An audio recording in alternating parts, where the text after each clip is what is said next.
Hello everyone, সকলোকে ৰাখি পূৰ্ণিমাৰ শুভেচ্ছা জনাইছো।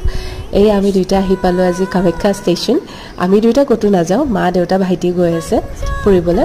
তো যেহেতু আজি ৰক্ষাবন্ধন হয়, তো ভাইটিক মই ষ্টেচনতে ৰাখি পিন্ধালো। তো লগতে আছিল মোৰ আৰু এজন ভাইটি, মানে মোৰ ভাইটিৰ চাইল্ডহুড ফ্ৰেণ্ড অনুভৱ। তাকো মানে মই সৰুৰ পৰাই ৰাখি পিন্ধাও, এয়া অনুভৱ। তো তাকো মই ৰাখি পিন্ধালো। আৰু লগতে মোৰ মামাৰ ল'ৰা মানস, সি মানে পাণ্ডু কলেজত পঢ়ে। তো তাক মই ক'লোঁ যে তয়ো ষ্টেচনলৈ আহি যা। তো বেচেৰা সিও আহি গ'ল। এয়া মানস, তাকো মই ৰাখি পিন্ধালোঁ। সি মোৰ কাৰণে একদম ধুনীয়াকৈ চকলেট লৈ আহিছে, থেংক ইউ মানস। তাৰপিছত গ'লোঁ মা দেউতাহঁতক লগ কৰিবলৈ। মা দেউতা ভাইটি অনুভৱ আৰু অনুভৱৰ মাক মানে আণ্টি আৰু মাহঁতৰ অফিচ ষ্টাফ জেঠাই এজনী গৈ আছে। তো ধুনীয়াকৈ লগ কৰিলোঁ। মাহঁত গৈছে দিল্লী, হৰিদ্বাৰ, ঋষিকেশ আৰু বাৰাণসী।